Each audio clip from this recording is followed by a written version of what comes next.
한일 관계를 회복하자라는 기사를 쏟아내기 시작했습니다. 일본 최대 경제신문인 니케이에서는 지난 14일 한국 사회에서의 반일 확대를 걱정한다 라는 제목의 사설에서 걱정해야 할 것은 예전에는 일시적이고 한정적이었던 불매운동이었을 텐데 지금은 변하고 있는 중 이라면서 한국 사회에서 일본 비판이 확산이 돼 기업 활동이나 민간 교류까지 해치고 있는 사태를 막아야 한다라고 했습니다. 불매운동 초기에는 언론들이나 불매운동 대상 기업의 임원진들이 한국은 냄비 근성이 심하다거나 금방 뜨거워졌다 금방 식는다 등의 발언을 했던 것도 사실입니다. 심지어 같은 한국 내에서도 그거 해봐야 타격을 얼마나 줄 수 있겠냐, 대체품이 없는 일본 제품도 많은데 대체품이 있는 것만 불매운동을 한다면 반쪽짜리 불매운동 아니냐, 이런 의견도 있었습니다. 이제 시간이 몇 달이 지나고 나니까 모두가 불매운동의 힘을 깨달아가는 것 같습니다. 또 니케이는 일본 내에서는 상당히 객관적으로 보는 기사를 여러 개 냈는데요. 일본 여행과 관련해서는 작년에 한국의 인구 5천만 명 중에 750만 명이 일본을 방문했었다. 그런데 현재는 한국인 방문객이 지역에 따라 다르긴 하지만 최대 80%까지 격감한 것은 대도시와는 다르게 지방 소도시는 큰 타격을 입고 있다면서 앞으로는 상대방의 나라를 비난하는 발언을 하지 말자라고 말했습니다. 그래서 양국 간의 대립으로 서민들만 잃는 것이 큰 상황이다, 이러면 곤란하다 라면서 정치권이 한일 관계를 풀기 위해 적극적으로 나서야 한다라고 말했습니다. 역시 경제신문이라 그런지 다른 우익 언론에 비해 객관적으로 보는 편인 것 같습니다. 또 아사히신문은 한일 관계의 악화를 우려하고 관계 회복을 바라는 독자들의 글을 독자 투고란을 따로 만들어서 게재하고 있습니다. 또 일본의 지방 소도시에서는 한국에서 관광객이 올 때가 됐는데 오지를 않자 슬슬 불안감을 나타내고 있습니다. 작년 추석과 비교해서 올 추석에는 급감한 관광 수요를 만회해보려고 지역 주민들이 자체적으로 노력을 하는 것도 있었습니다. 일본 미야자키현의 미야자키 공항에서는 주민들과 지역 공무원 그리고 공항 관계자들이 공항에까지 나와서 태극기와 한글로 쓴 어서오세요 환영합니다 라는 현수막을 들고 입국하는 한국 사람을 맞이했다고 합니다.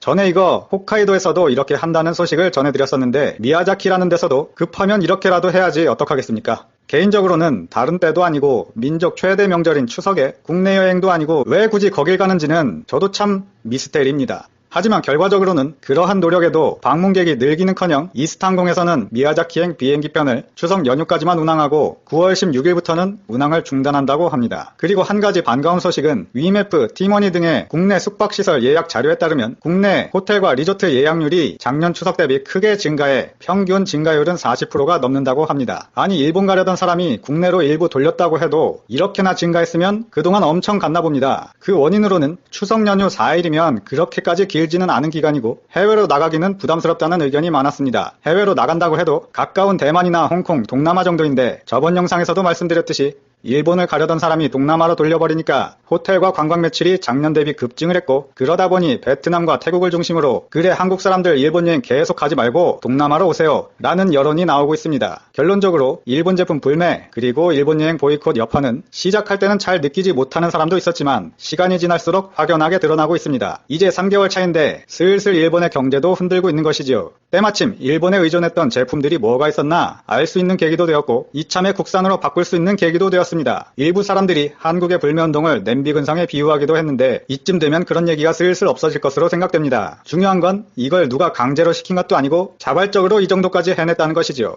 여기까지 분위기가 심상치 않은 불매운동 그리고 그걸 깨달아가는 일본 언론에 대한 소식이었고요. 끝까지 시청해주셔서 감사드립니다.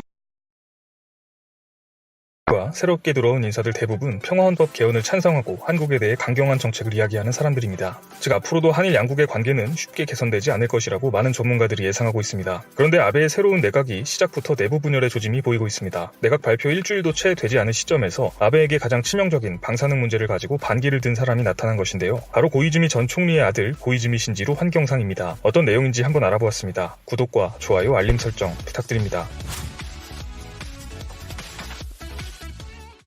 안녕하세요. 세상 모든 잡다한 지식을 알려드리는 잡시광입니다. 고이즈미 신지로는 우리에게도 익숙한 고이즈미 주니치로 전 총리의 둘째 아들입니다. 1981년생으로 젊은 나이이며 자유민주당 소속 중의원이었다가 이번 아베 정부의 4차 개각 때 환경상으로 입각하였습니다. 환경상은 한국으로 치면 환경부 장관 정도라고 보면 됩니다. 2006년 미국 콜롬비아 대학교에서 정치학 석사를 취득한 이후 2009년 아버지인 고이즈미 전 총리의 선거구인 가나가와에서 중의원에 당선됩니다. 일본 정계에서 세습은 흔한 일입니다. 여담이지만 고이즈미 신지로는 차남입니다. 즉 장남이 있다는 이야기인데요. 형인 고이즈미 고타로는 정치 성향이 아버지와 달라서 고이즈미 전 총리와 거의 의절하다시피 하고 일본에서 배우의 길을 걷고 있다고 합니다. 결국 아버지를 따라 정치인의 길은 차남인 고이즈미 신지로가 걷게 되었습니다. 두 형제 모두 외모가 뛰어난 편으로 일본 내에서 인기가 좋습니다. 그래서인지 고이즈미 신지로는 아직 38세의 젊은 나이지만 2019년 9월 니온게이자이 신문 여론조사 결과 고이즈미 신지로의 지지율은 29%로 아베 총리의 18%를 제치고 1위에 올랐습니다. 고이즈미 신지로는 지지율에 대한 자신감 덕분인지 아베에 반대하는 목소리를 자주 내왔습니다. 같은 자민당이지만 아베 총리의 당을 무시한 독단적인 인사 문제를 가지고 비판했었고 2018년에는 아베 총리가 모리토모 학교 비리 사건에 연루되어 정치적 위기를 맞자 진상조사를 국회 특별위원회에 제기하면서 아베 총리와 대립각을 세웠습니다. 신지로는 자민당 내부에서 아직 개파도 없으며 선거 유세를 거절하는 등 아웃사이더 행보를 보였지만 인기를 기반으로 한 강력한 지지율과 고이즈미 전 총리의 아들이라는 후광 덕분에 당내에서 무시할 수 없는 인물로 불리고 있습니다. 그리고 이번 아베의 4차 내각 때 신지로는 환경상으로 발탁됩니다. 그런데 아베가 자신과 대립하던 고이즈미 신지로를 발탁한 이유가 무엇일까요? 요미우리 신문은 엄청난 인기와 지지를 얻고 있는 신지로를 입각시켜 젊은 층과 중도층의 정부 지지율을 끌어오려는 목적이라고 분석했습니다. 뿐만 아니라 아베의 최측근인 스가 요시히데 관방장관 역시 고이즈미 신지로는 포스트 아베의 자격이 있다고 언급하며 사실상 아베 정부에서 신지로를 후계자로 키워보기로 마음먹었다는 이야기가 나오고 있습니다. 그래서인지 신지로는 2019년 8월 15일 올해 광복절에 처음으로 야스쿠니 신사를 참배합니다. 이를 두고 일본 언론들은 반아베 성향이던 그가 총리가 되기 위해 친아베 성향으로 바뀌었다고 분석했습니다. 그리고 얼마 지나지 않아 아베 내각의 환경상으로 입각하게 됩니다. 그런데 고이즈미 신지로가 환경상이 되자마자 가장 먼저 후쿠시마로 달려갑니다. 그리고 곧바로 본인은